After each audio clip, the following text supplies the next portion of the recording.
Wolf asked, hey, are we able to talk about porta brackets? Also, just bought a sunk Penga. Thoughts on cleaning a closed off gas fuel tank? So, you got a lot going on with the sunk Penga. If you buy a sunk boat, then there's a bunch of different things that you're going to need to be dealing with. He also has another question about the porta jack and a jack plate. If you could pick between a jack plate or a porta bracket, which one would you pick and why? Well, let's talk about the sunk boat first. So for the fuel tank, yeah, a sunk boat is going to have a fuel tank. If it's submerged all the way, then that fuel tank's most likely completely full of water. So you're going to have to clean all that off. And the best way that I've found, or that I would say the best way that I've found, or depending on where you are, you have different options. So there are companies that do what's called polishing tanks, or they polish fuel. So they will basically get access to the tank, they'll hook up to the vent and then where the cinder is, and they'll suck everything out of the fuel tank and then run a polishing solution through the tank, and then they let it sit there and cycle as they polish the fuel. That's going to be the best thing. But first of all, how long was the boat underwater? And then how long has it been since it got pulled out of the water? Because that fuel tank, let's say you're in a salt environment, if that sunk in salt water and then it got pulled out of the water, now all of a sudden that thing has been sitting for say a month or so, you might have even bigger problems, because now all that water that was in the tank, if the tank stayed full of water, then it would help preserve it, to a point. But at the same time, if you sucked a bunch of that fuel out, now you let air get to the side of those fuel tanks. If it's aluminum, a metal tank, then that's going to start corroding and becoming a big problem really quick. So the sooner you can address that, the better. Next thing is going to be the wiring. It would be best if you just get all the wires out of the boat and then rewire the whole boat, because all those wires now have water that has traveled through them. So yeah, you could probably cut off the ends, but as you start to use those wires over time, if you put new ends on there, the wires are going to be corroding, and that it's going to go from like a copper to a black wire. It's going to have high resistance in it, and you are going to start to have electrical failures and problems just happening one right after another as things start to fail and the wires break down because they were underwater and full of water. So the wiring is one other thing. The fuel tank is probably the biggest one. The rest of everything else is going to be electrical, depending on the boat. If it's an older boat that has a lot of wood in it, now all of a sudden you're going to be talking about having wood problems and the wood rotting, depending again on the type of boat and how everything looks, because remember, everything was underwater. So you could look at delamination issues, and you could have other issues, again, depending on the boat. Penga's pretty good. I don't think there's a whole lot of wood in a Penga. Repowering it, new engine, new electronics, all that stuff. Getting things polished as soon as possible, so that way that metal, if you get it cleaned and polished, get some wax on it, it will help to stop any pitting and corrosion that will happen on down the road, because as soon as you pull it out of the water and it hits air, that's when oxidization happens and things start to become a problem. But other than that, I'm trying to think of what else you would want to look at as far as on a sunk boat, and those are going to be your main things. Now, as far as the porta jack and the jack plate, a lot of people that have Pengas use the porta jacks or porta brackets. For those of you that don't know what they are, a porta bracket is basically like, it's a more offset type of jack plate, but it's got a hydraulic thing to where it's like, picture a box with 4 hinges on each corner and then a hydraulic cylinder in the middle of it. And then they set back like 10, 12 inches. They've got a large setback to them, and you've got a big swing with this bracket. So you can mount your engine to the bracket, and then it'll, go up and down. Pretty good swing. I'm not exactly sure what, the actual distance is, but some of them go up to like 10 inches or so. So it is a large distance of travel. Whereas most jack plates, you have, 5 inches, 6 inches, something like that. And it's just a straight up and down motion where they're closer. They don't have 15-inch setback to them. Most of them have like a 5-inch, 6-inch, 7, 8, whatever. Depends on what kind of jack plate you get and where you get it from. And again, it is a jack plate is basically a rail and a rail with a trim unit in between, and it just moves the whole rail up and down. Whereas the Porta bracket, brings this whole side like this, but it's got more supports, and they do big engines. I mean, you could put like a V8 350 for a Yamaha on that. So they support a lot of weight and a lot of power. And they make big ones for multiple engines. So it is a good option. Things that I would think about as far as between a jack plate and a Porta bracket is, one, what kind of boat is it? Because of that larger offset, you are going to have different things like, the smaller the boat, the more you're going to affect the ride. So like, let's say that you have a boat, like let's go with a 20 footer or 21 or a 19, 18, anything, 18 to 22 maybe.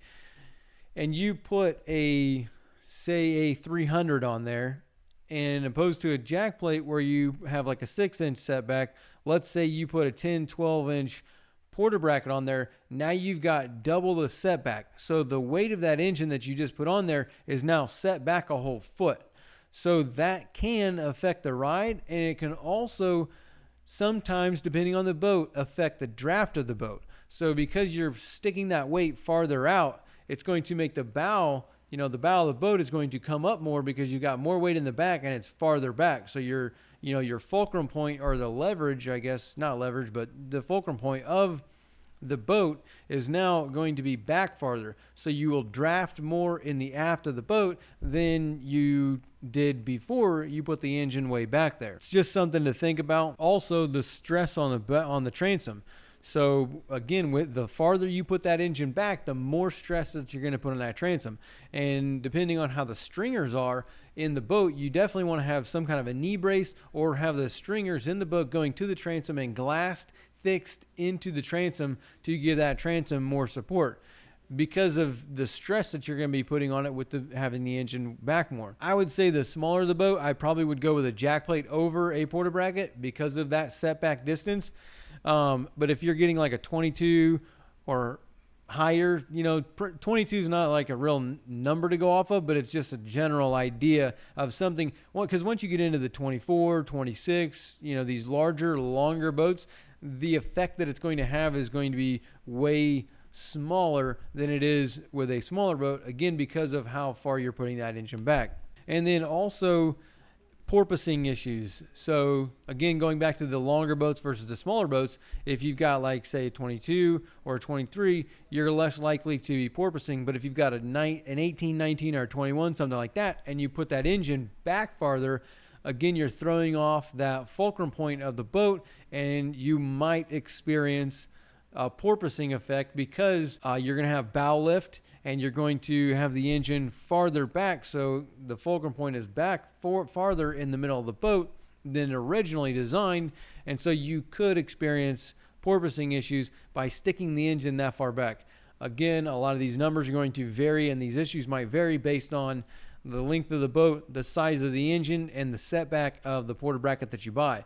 But other than that, Porta brackets are phenomenal because you get that long setback and you have a lot more travel. You can get a lot more engine out of the water, and then you can also at speed get more of it out of the water because it is set back more. So as the boat is going through the water, like this is your boat, the water's coming off the back of the boat and going up like this, it rises, the water rises. So the farther back you get the engine, the higher up you can get, which again at speed you're going to shallow out. You're going to be able to get into skinnier waters while on plane. Again, depending on the boat, when you're just idling around, it's a different thing altogether. But while you're running, you can get more engine out of the water, which might increase your speed. So that's something to think about. But other than that, that's usually what people are going for, is to be able to get more of the engine out of the water. And with a Porta bracket, you can also usually get the entire engine all the way out of the water. Whereas even with some jack plates, depending on the boat and the transom setup, how it is, when you trim it up, you trim up the jack plate, sometimes the steering cylinder on the engine, like when you tilt the engine up, the steering cylinder that's usually on the front can hit the jack plate. So you might lose some trim there, but Again, depends on your boat setup, what kind of setback you got, what jack plate you got. Those are kind of the differences between the porta bracket and the jack plate, and the different uses that you can have with them. I mean, personal opinion, if you got a Panga, if you're getting like a 26 or one of the longer ones, then pretty much a lot of the ones that I've seen are running porta brackets, because you're gonna have like a 350, a 400, a heavier, bigger engine on it. But with that kind of boat, it allows you to go offshore, but then it still lets you get into shallow water inshore. So you kind of have one boat that is pretty versatile to going offshore and then also going inshore and getting into skinny waters. Whereas some of the bigger deep V engines, when you get into that mid-range, 21s to 26s, that's about the breaking point where now you start looking into the water that you're going in, the draft of the boat, how far offshore you want to go, how far inshore you want to go. And that's kind of where I see a lot of those boats being used as far as a Panga is concerned. But if you're getting below a 22, not really sure. Again, I'm not a Panga expert, so you might even call Panga, the company, and see what they say, is depending on the model that you're looking at getting. But that's about what I can think of when it comes to those two different things. Now, Danny V, kind of like my Kincraft, I have a 99 Kincraft Challenger, which is arguably the best year. It's a tank and still holds exceptional value. It's basically a regulator clone. Yeah, dude, Kincrafts are awesome boats. Like you said, they're a tank in the water. Kind of heavy, but at the same time, that old Kincraft is pretty comparable to like an older Mako. It's a heavier hull, but it's got a really, really smooth ride. So I do like a Kincraft. This is actually off a video that we were talking about, different types of boats, ones that hold their value, ones that you want to buy. Those of you that don't know what a Kincraft is, it's basically a center console. Like he said, it's a regulator clone, so you kind of have that going on. Crappie World Live Scanner, my Opti 225 is an 03 and has thousands of hours. I run it at 2,500 to 3,500 almost all the time on my bass boat. I use a good fuel cleaner like Lucas. It's been bulletproof, and I'm not changing nothing on how I treat it. I wouldn't either. If you've got a 2003 225 Optimax and you're still running that, I wouldn't change any way that you run it, period. It's a good engine, and yeah, most people are cruising that speed anyway. I've kind of seen a lot of comments about people not wanting to run wide open throttle based on the fuel economy, and that's kind of what the whole discussion is you should run the boat that best suits your needs and how you like to run the boat. That's kind of my opinion. David Thigpen, put out some more V10 content. Nothing out there yet. Yeah, there's not a whole lot of content out there on the V10s yet. As far as the content that we produce, there is a lot of V10 content out there, but a lot of it is, mainstream content that is, not like what we do, where we're, getting into the boats.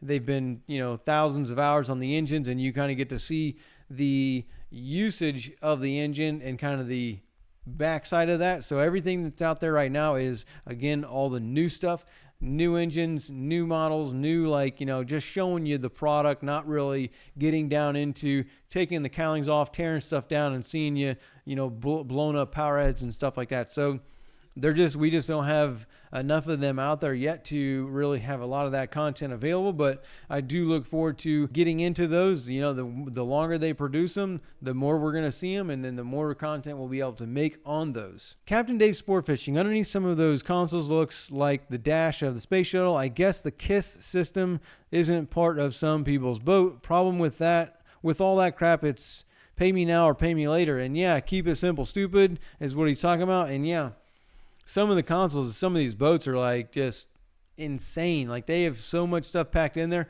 A lot of those people that are running boats like this, though, they don't really keep boats that long. They will run a boat for 5-10 years, and about the time that everything starts to have problems with all the electronics that we've packed into the boats is now, starting to become an issue and having to get in there, they get rid of the boats before they have to deal with it. So it's on to you and I, and we buy these used boats and try to play around with them and fix them up and, see what's wrong with them and get them going again. And so, yeah, the more stuff that they pack into a boat is just insane. These days, they've got everything.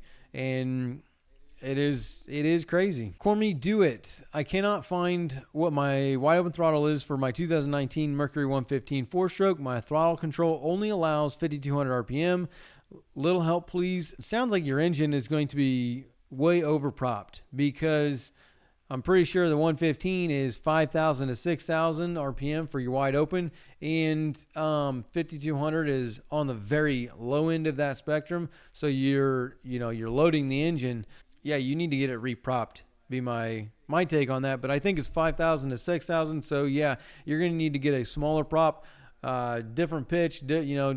Figure out what's going on, but I think you're overpropped if you're only able to get 5,200 out of the 115. Daniel BDB, now is this flat rate or just hourly? I'm in Tennessee and we get paid a base hourly, which isn't good, and then flat rate also, and it's way more than hourly. That depends. So like everywhere's different. Talking about mechanics that get paid and how they get paid, you got basically only a couple ways people get paid. Either you get hourly rate, which is, you show up at 8, you leave at 5, you get paid 8 hours with a 1 hour lunch at a certain rate, and that's it. That's what you make.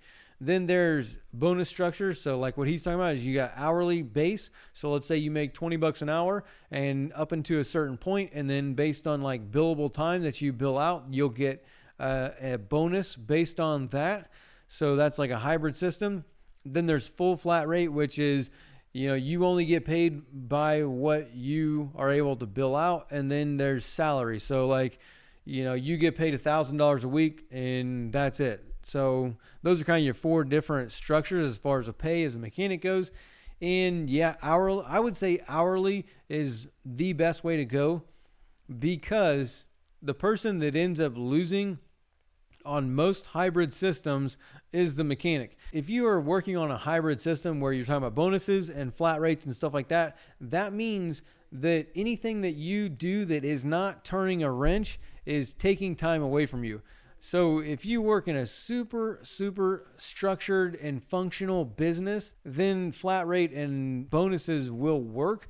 But if it's not structured and the business system is not that good, then you're going to lose. You're going to be making way less, and you're going to want to get onto hourly as quickly as possible, because if you're doing like mobile service, if you're doing diagnostic stuff, if you're doing like all the other stuff that's in it, then you're the loser here, because opposed to being able to work on the engine for 4 hours straight, you're going to spend 8 hours because you're looking up parts, you're getting the parts, you're writing up the tickets, you're the one interacting with the client. Say you're mobile and you're driving, that windshield time. So all these things that you spend time doing are taking away from the time that you turn wrenches. In a really good business structure, where there is a parts department, there is a service manager, and there is service writers, and all those other things are taken care of for you, where all you got to do is go in, get your parts, pull the ticket, go do the job, and then, put in the stuff, clean up, and then go to the next boat. That's the only way that system works.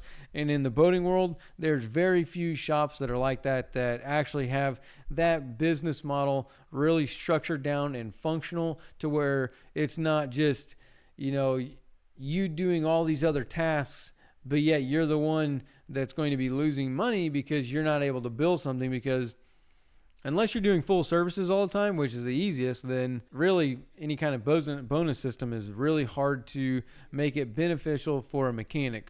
Greg, a few-year-old engine with 4,000 hours will be in a lot better condition than an older engine with 4,000 hours.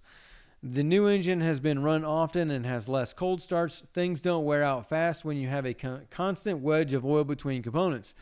And that is true. That's kind of one of the discussions that you always have, is how many hours is too many hours, and then also how old is too old.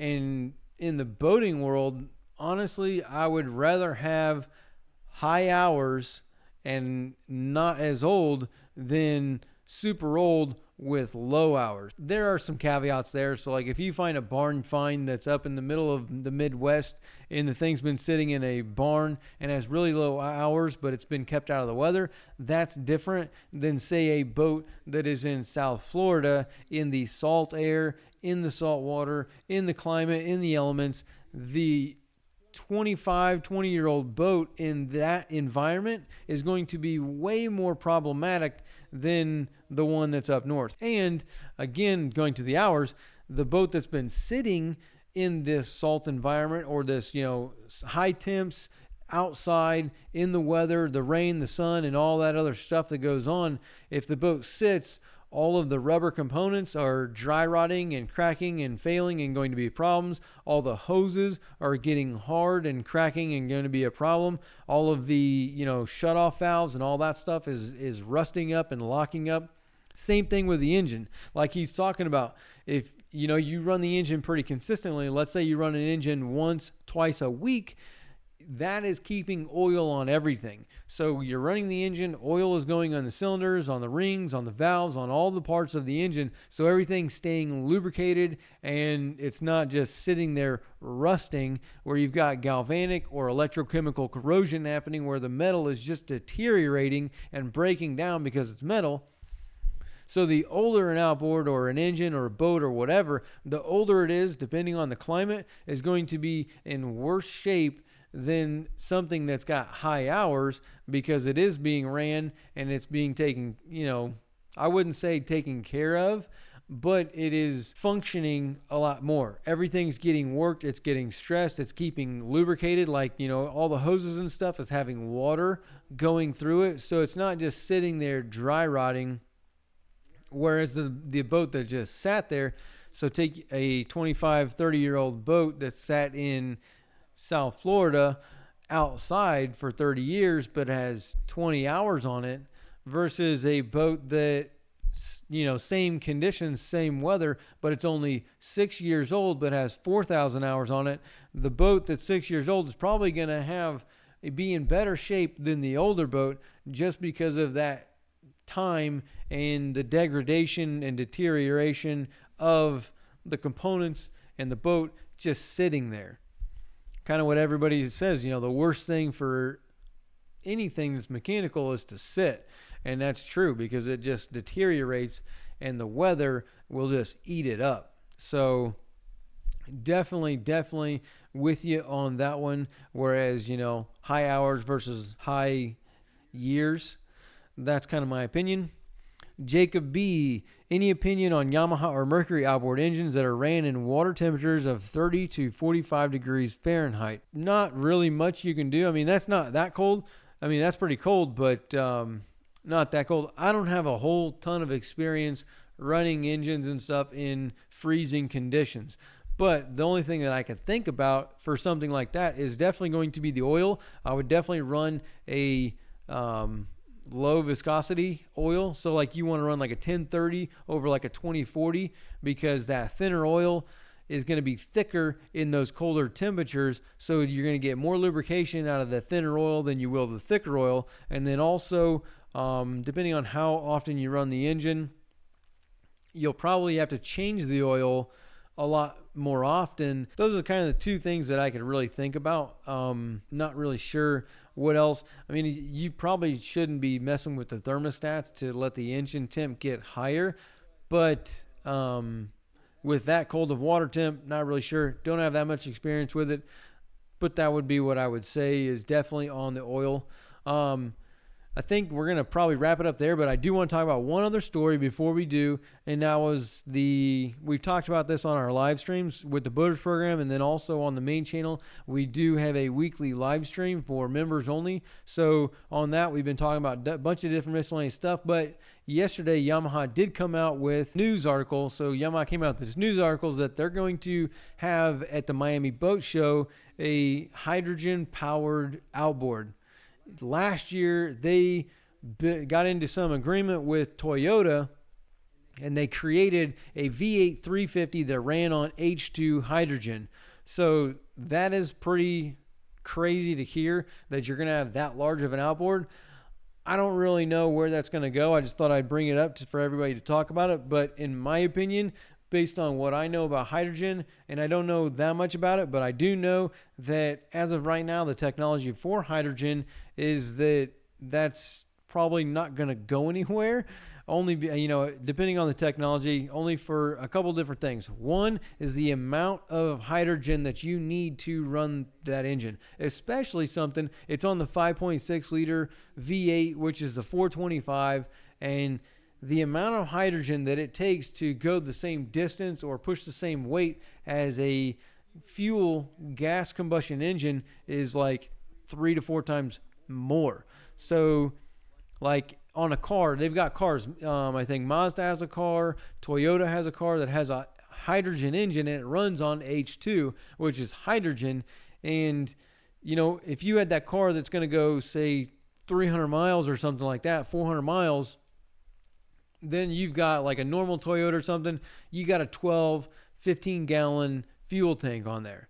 But in order to go the same distance with hydrogen, you need like, I forget the numbers, but it was like 100 gallons of hydrogen to go the same distance. So take that and translate that to a boat. And I know there are different things where liquid hydrogen for the gas hydrogen, the two differences there. One has to be super cool. The other one doesn't. It needs to be compressed at a high pressure. So you can't just take a fuel tank in a boat and then turn it into a hydrogen tank and run the engine on hydrogen. But not only that, how are you going to get that much fuel? Like these boats already have 100, 200, 300, 600 gallons of fuel that they're carrying. So how are you going to triple or quadruple that? That's the only thing that I can think about as of right now. We'll see where the technology goes. I do think it's very interesting and a pretty fun topic, and it will be cool to see.